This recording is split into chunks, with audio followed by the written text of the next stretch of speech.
Ibnu Battuta atau Muhammad bin Battuta yang bernama lengkap Abu Abdullah Muhammad bin Abdullah Al-Lawati At-Tanji bin Battuta adalah seorang muslim Maroko yang pernah berkelana ke berbagai pelosok dunia pada abad pertengahan. Ia bahkan pernah berkelana hingga Samudra Pasai.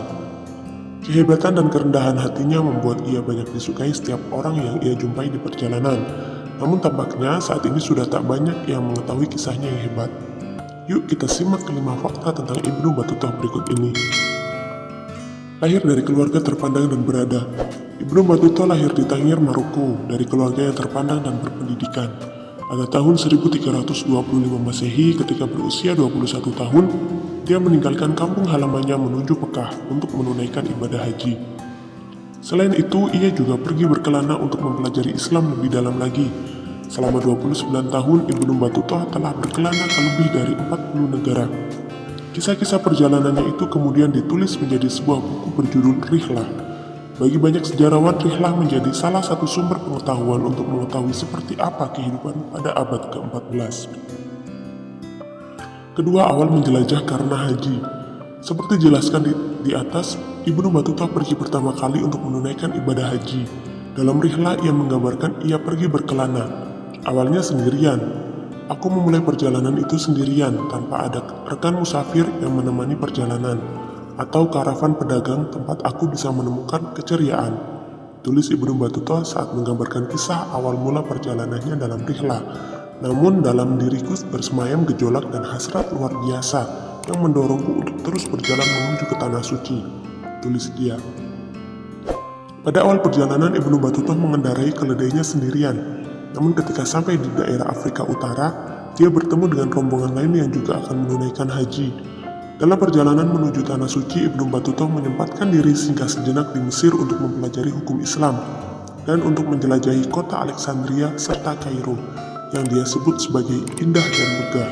Akhirnya, setelah selesai beribadah haji, Ibnu Battuta memutuskan untuk menjelajahi negeri-negeri muslim yang lain. Menjelajah ke 40 negara. Ibnu Battuta banyak singgah ke negara-negara Islam. Hanya bermodalkan menumpang karavan pedagang, ia berkunjung ke Persia dan Irak, lalu mengunjungi wilayah yang kini dikenal sebagai Azerbaijan. Dari sana, dia meneruskan perjalanan ke Mogadishu, lalu meneruskan petualangannya ke Kenya dan Tanzania. Dia kemudian melanjutkan perjalanan ke Turki dan akhirnya sampai di Konstantinopel. Di kota itu, Ibnu Battuta menyempatkan diri mengunjungi Hagia Sophia. Setelah beberapa bulan singgah di Konstantinopel, Ibnu Battuta meneruskan perjalanan menuju India dan akhirnya tiba di kota Delhi pada 1334 dan karena kelihayannya ia mendapat amanah sebagai hakim.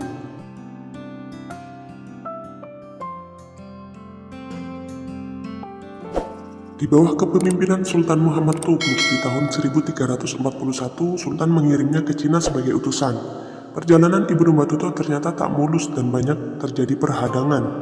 Ia bahkan sempat terdampar di Maladewa atau Maldives. Ia sempat singgah sejenak di Sri Lanka, kemudian menumpang kapal dagang melalui kawasan Asia Tenggara. Pada tahun 1344, setelah 4 tahun meninggalkan India, Ibnu Battuta akhirnya tiba di daratan Cina, tepatnya di pelabuhan Quanzhou. Setelah dari Cina, Ibnu Battuta akhirnya kembali ke kampung halamannya di Maroko pada tahun 1349. Dia tiba di tempat kelahirannya di Tangier. Namun tak lama ia kembali menjelajah ke Spanyol. Dari Spanyol dia kemudian melanjutkan perjalanan ke Timbuktu yang berada di wilayah Kekaisaran Mali di Gurun Sahara.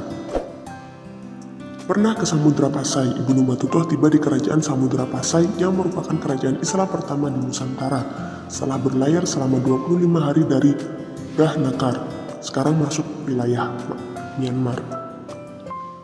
Dalam catatan perjalanannya, Ibnu Battuta menggambarkan Samudra Pasai sebagai kota besar yang sangat indah dengan dikelilingi dinding dan menara kayu.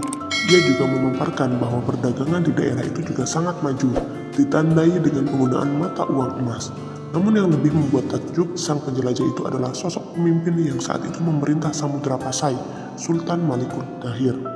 Panjang perjalanannya yang menakjubkan itu, Ibnu Battuta tidak pernah menulis cerita atau pengalaman yang dialami secara langsung. Namun ketika pulang ke Maroko pada 1354, Sultan di negeri itu memerintahkannya untuk mengumpulkan dan menceritakan kisah perjalanannya.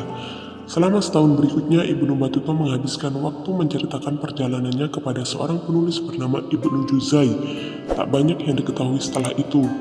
Dikatakan Ibnu Battuta akhirnya menetap di Maroko dan menjadi hakim di negara tersebut dan meninggal di 1368. Tak banyak yang membicarakan tentangnya kini, namun ia punya bukti dan namanya akan terus tertulis secara permanen, yaitu dalam catatan sejarah lisan yang diberi judul sebuah hadiah bagi mereka yang merenungkan keajaiban kota dan keindahan bepergian, yang lebih dikenal sebagai rihlah, yang artinya perjalanan.